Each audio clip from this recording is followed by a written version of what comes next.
differentiating a painful cry from a bored or frustrated cry. Seeing their kid cry on the monitor is stressful, and it's hard. It's hard to let your kid cry. It seems to be fairly effective.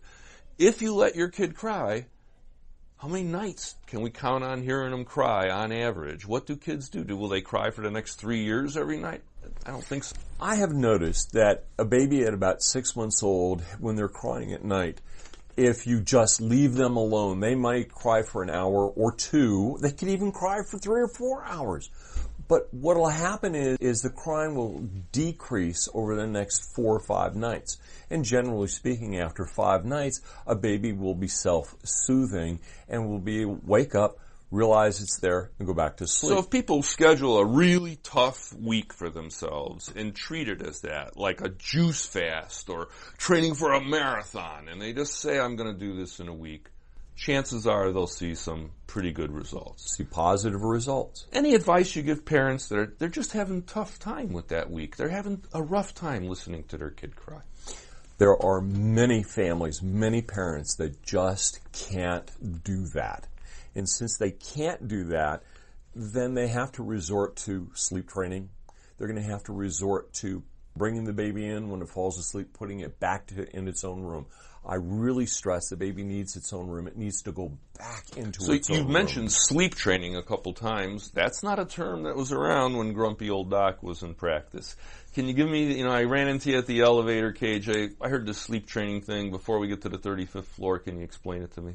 Real simple. Sleep training is they don't believe that the baby needs to cry to go back to sleep. They feel that the parent should be able to go in and cuddle the baby, talk to the baby, soothe the baby whatever way they think will help the baby to go back to sleep. Some of the sleep training is picking up and holding the baby till it goes to sleep, or is settled, put it back down. My philosophy was with the hand and a little more distant. So this is what we're seeing in the commercial on TV for a well-known human kindness system where the dad climbs into the crib with the baby. That would be a form of sleep training. It would be. A rather extreme form.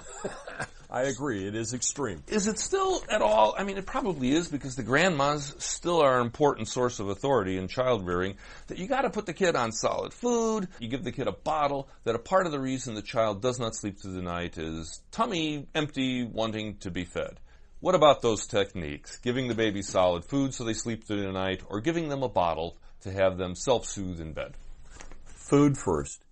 When you and I trained, we said let's start babies on solid food at about 4 to 5 months. Now the AAP says start solid food at about 6 months.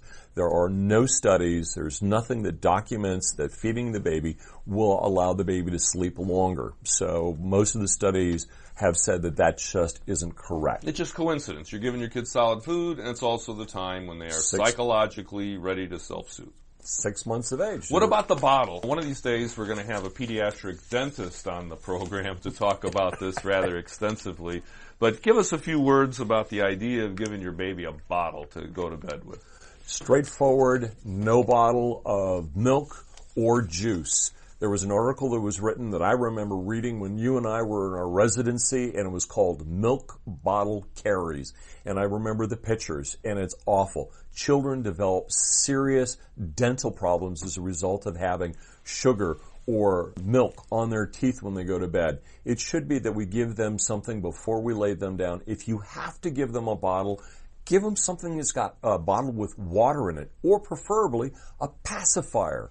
Those are the two things that would be acceptable, but nothing that's got any flavor in it.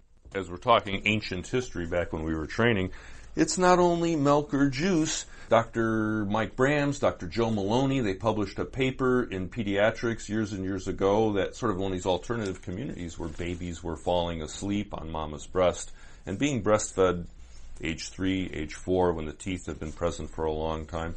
Breast milk can actually rot babies' teeth, can't it? You're absolutely correct. And people don't think that. They think breast milk is antibacterial, it increases immunity. There's no way breast milk can have any bad effects, but you paint it on a baby's teeth repeatedly throughout the night, it does. Absolutely. It's got sugars. It's got milk sugars. That's what's going to rot the teeth. I think one of the reasons parents wanted us to talk about sleep today is when you give vaccines, it's pretty cut and dry. The information's there, informed consent, everybody knows about it. But this kind of conversation about getting your baby to sleep through the night, it takes a little bit of time. A lot of pediatricians don't have the time, or at least enough time.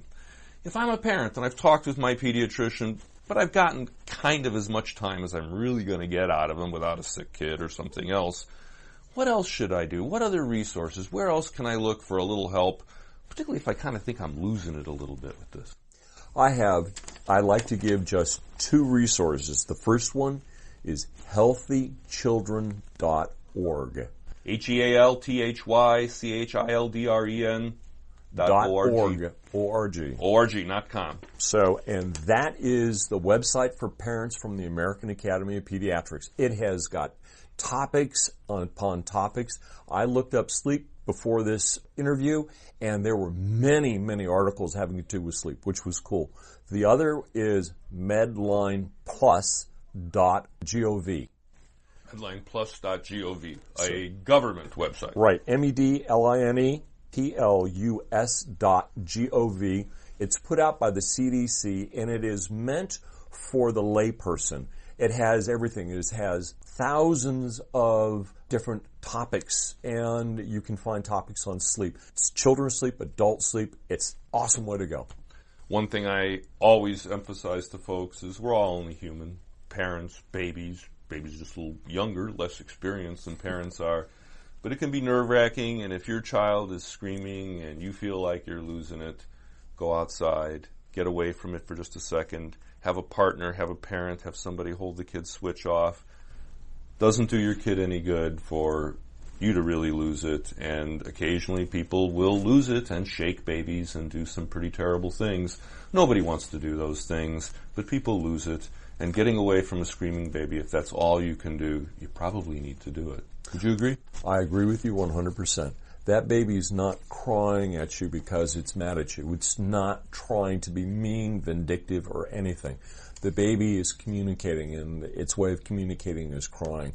And we as adults have to understand that. We're the ones that have to take a break. I like to say, when we're giving people a timeout, we're actually giving ourselves the timeout. It's probably really true. Cage, thanks so much for letting me visit your office and for sharing with the grumpy old doc. I know what you shared is going to keep some families happier out there. Until next time, stay healthy, my friends.